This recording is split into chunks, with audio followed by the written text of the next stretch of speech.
Hi guys, today I'm going to be talking about selections in Photoshop and a bunch of different ways that we can achieve some different effects. Alright, so I'm going to do everything on this image. Of course, these tools work differently with different images, so kind of think about what might be a little bit more useful in some different situations. But for right now, we're going to go over these three areas on the toolbar. So I'm just going to scroll in here. Alright. First up is our Marquee Tool. We have a rectangular and an elliptical Marquee Tool. Those both create a square and a circular shape when you do a selection. And then you have a single row and single column. You also have a Lasso Tool, which you can draw your own selection in. You have a polygonal Lasso Tool, which is the same thing, but you basically use it like the pen tool from Illustrator. And there are no Bezier curves, so it's just click, straight line, click, straight line, click, straight line. The magnetic lasso tool basically thinks about what you're trying to select and kind of is magnetic to that shape. So you'll kind of get a sense of how that works when we go over that. And then below this, you have the quick selection tools.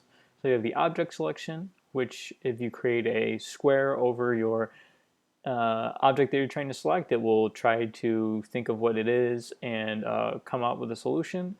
Quick selection and your magic wand tool. So quick selection is pretty much what you would think it would be. You basically just paint your selection in and it does it for you.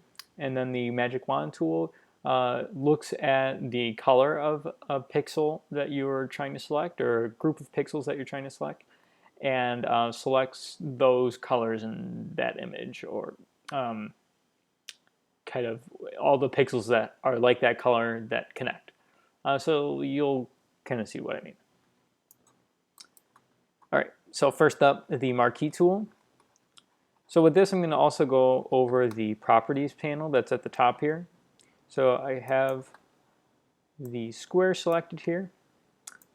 So now I have these marching ants pop up, and that is what defines your selection. So I can add to that selection by going up here and clicking on this first little icon. I have a plus now that comes up next to my little reticle here, my cursor. So you can see I click and I add to that selection. I can also click over here and add to the selection. And if I were to make a new layer, I could paint in that selection. All right, or do whatever with that selection. All right. So if I wanted to get rid of stuff, I'm going to go to that little subtraction icon right here and select what I want to subtract. All right.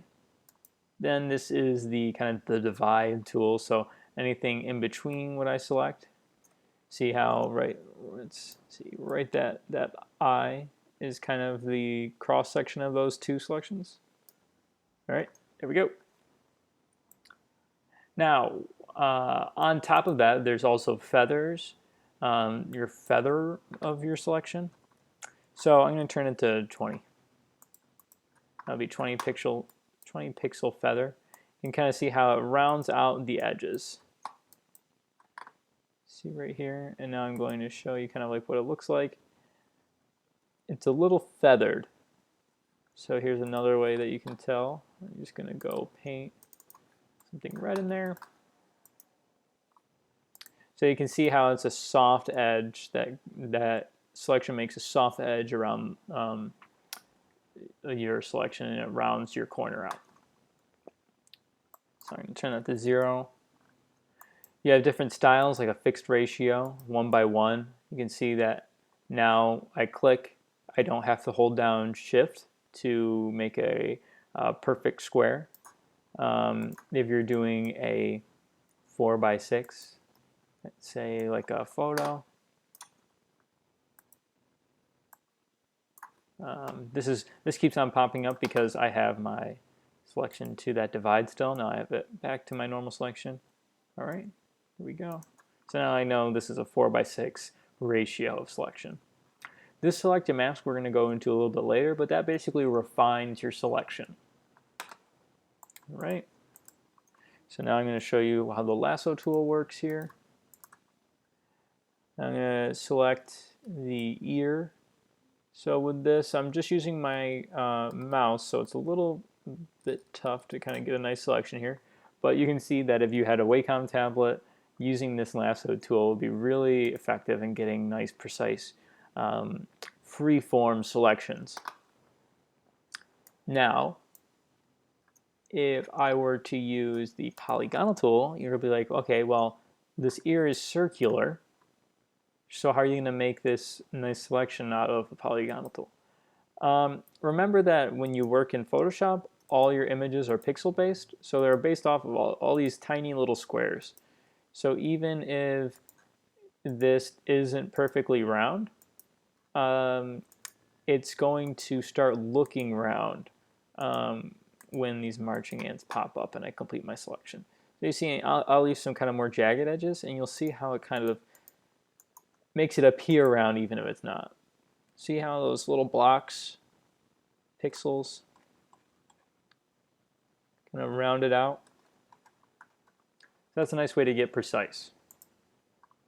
And remember, all those subtract, add, subtract, divide, all those stand for the other tools as well. So it can be really useful, you know, when you're trying to maybe select the highlight of the ear, and then I'll get rid of these kind of the center of the ear.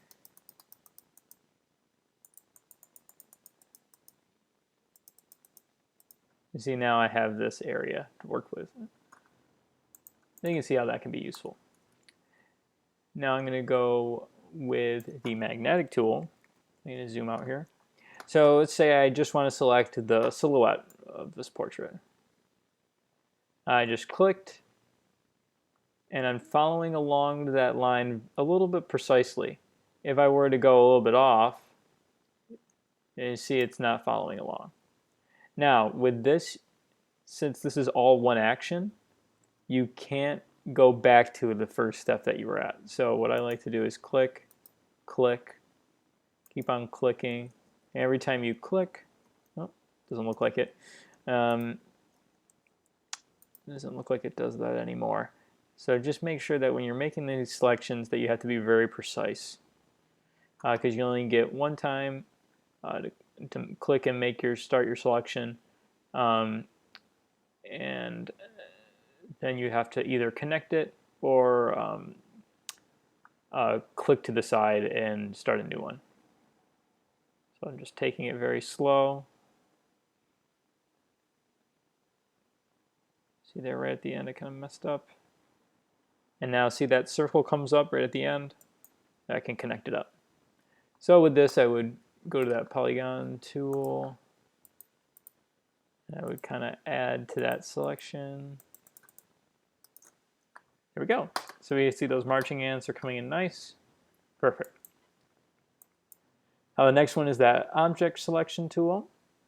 I'm going to save that and go right into the quick selection tool. So how I get off of a selection, I just go back to the Marquee tool and press off. I think you can press W or Q. I'm not sure. Some people have different ways of getting rid of it. I just go up to this Marquee tool and just click off. It's the way I've always done it. So now I have this quick selection tool. What you're always going to want to do is select your subject. So never select the background unless you have a reason for doing so. It's going to make your masking and things like the select a mask tool, refining, it's going to make that a lot easier. So I have this plus selected here, and now I'm just going to quick select. It all depends on the size of the thing that you're trying to select. You can change the size of your brush. If you want to be a little bit more fine-tuned with it, get smaller. If you want to select a bigger area, something with more contrast, like the silhouette here, you're okay to select a bigger brush. Then you have the hardness of the brush as well, which you can see kind of softens things up, or the spacing. I usually take away the spacing, but when you take away spacing, it's a little bit more on your computer's memory to work with. All right, so I have that selected. Now I'm going to go into the Magic Wand tool. For this, I'm going to just select the background. Now, the Magic Wand tool works by selecting a color and then selecting all the colors that are adjacent to it. So, see this specific gray that I got going on right here? This specific gray. I'm going to set it to my point sample up here, 3x3. So, I'm going to use my eyedropper tool. Let's see, or 5x5 right here. I see when that pops up, it kind of averages all the colors. When I zoom in, you see there's little variations of color. Of course, the longer you look, the more you don't see it, but there's tiny variations of that gray color, so it kind of averages those out together. So I'm going to do 5x5. The tolerance is the kind of the computer's way of saying, all right, if it's at 100, I'm going to be a little bit more flexible with the colors that are adjacent next to it. So if the tolerance was 100 and I click on this gray, you see how this gray and this gray aren't very similar, but it just selected everything right next to it. All right, but it doesn't go to this darker area. But see, it doesn't, especially this lighter gray here, kind of makes it think that these two are the same. If I turn that tolerance down to 5, now it's only affecting that certain gray a little bit more. And of course, I would go in with my polygon tool or my lasso tool to kind of clean those things up. All right, now we did the quick selection, the magic wand, and now we're going to go on to that object selection. So the object selection, like I said before, you make a selection with a rectangular selection over top, and then it kind of automatically assumes the subject that you're taking. So it automatically made this marching ant selection. All right. So before I go into the select a mask, I'm just going to go over one more thing I want to make sure you guys get. Well, when you make a selection, you can click and hold down. So maybe I want to make a square, and it kind of tells you width and height right there. But now I want a perfect square. I'm going to hold down Shift and have my square selection tool and then drag from the corner. Now if I wanted to make a perfect square from the center, I'm going to hold down my Alt key so it makes it from the center, and then I'm going to hold down Shift after that. So now I can make selection right from the center. This is really helpful when you're selecting eyes in particular. You can go to the center of a retina and make that selection. All right. So Shift, perfect shape from the circle, from the corner down.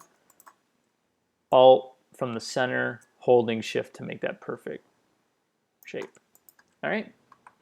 All right. So now I'm going to go back to that object selection. Selected it really well. Now I'm going to go up and I want to refine that because it looks like some of that hair is not in that selection. So I'm going to go up to that select a mask, and this is what you should get. You have a view mode, so if you're not the same as me, you might want to go to your overlay mode right here, have it be at red 100%. And now this shows the masked areas. So the masked areas being the areas on the outside. That's what we're hiding up, covering with a mask. Makes a little bit more sense when we're in quarantine, I guess. All right, so the first tool that we have up here, these should look pretty similar to what we were just using. First one that we have up is that quick selection tool. So I have it in addition mode so I can add to the selection.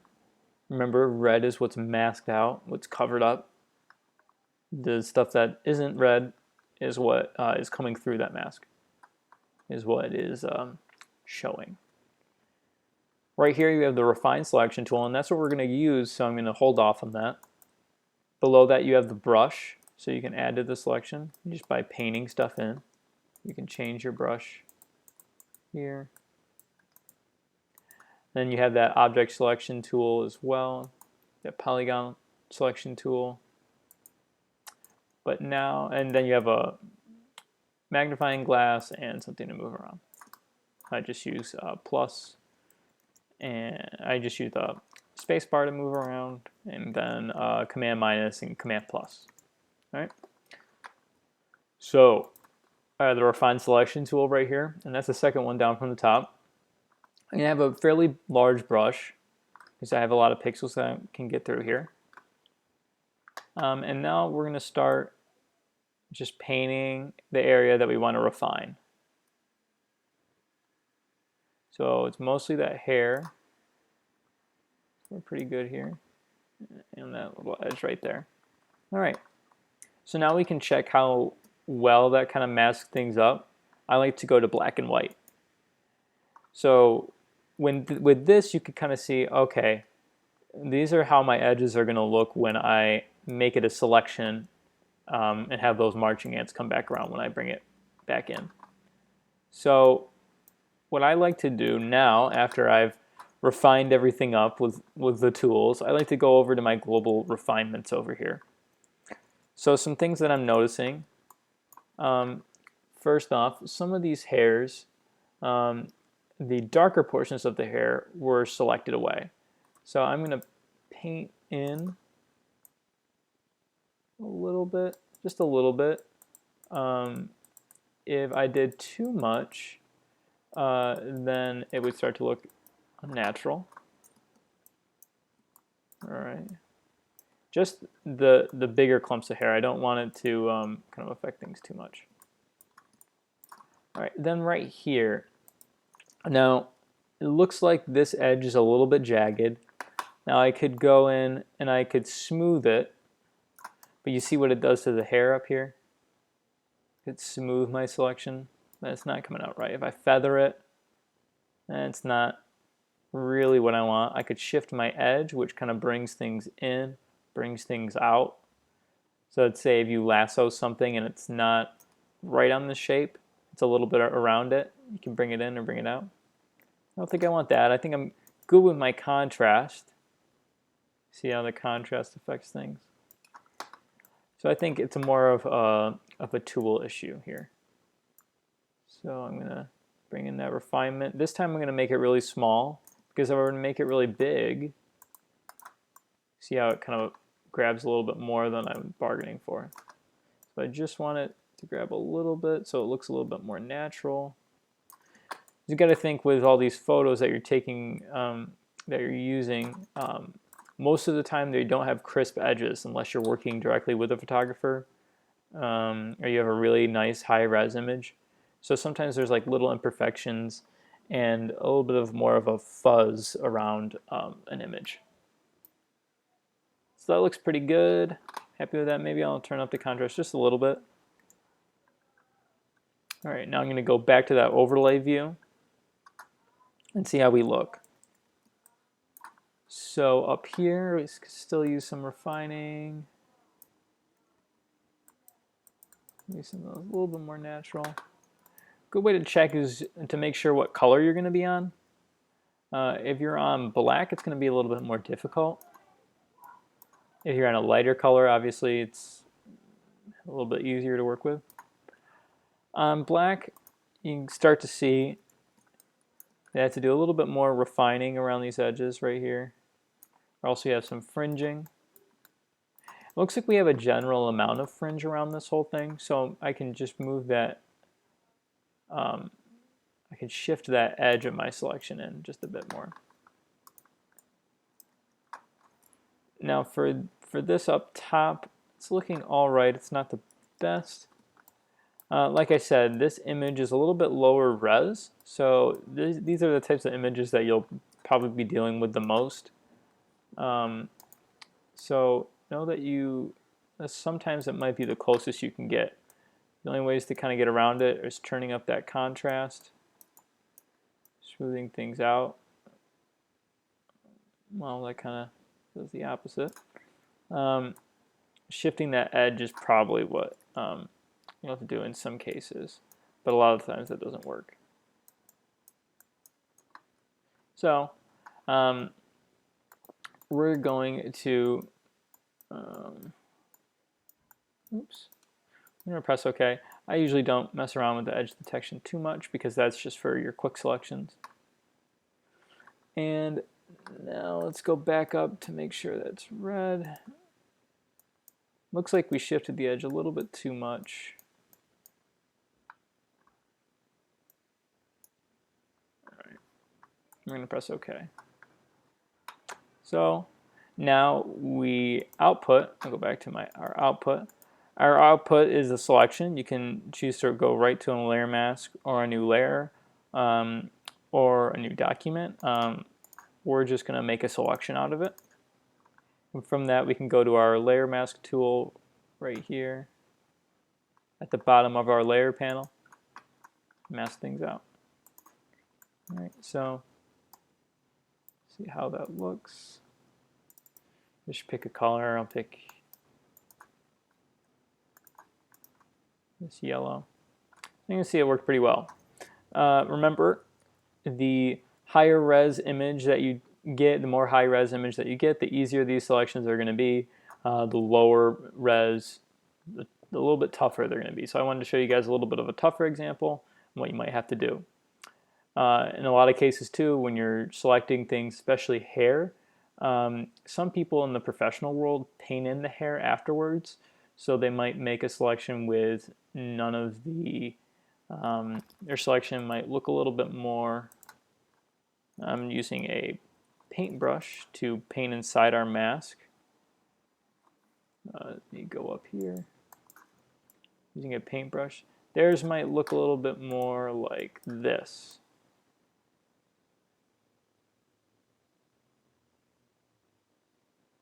And by professional world, I mean more like, like Nike or something that like a really high-end commercial brand. B2C, which is business to consumer. So the consumer brand. B2B is business to business. That's like selling cars to businesses to get transport or something like that, like selling buses to like the city of Buffalo. So theirs might look something like that if it's a really high-end thing, and then they might paint in some hair. Let's see, right on top.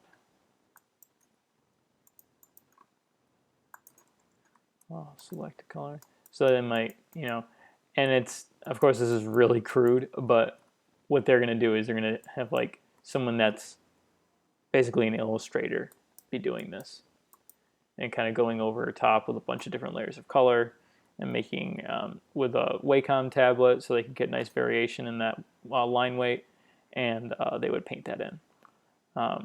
But remember all those adjustments that I went over. Remember those different types of things that you're going to be doing, and that is all the different ways that you can do selections by using tools in Photoshop. All right, thanks guys.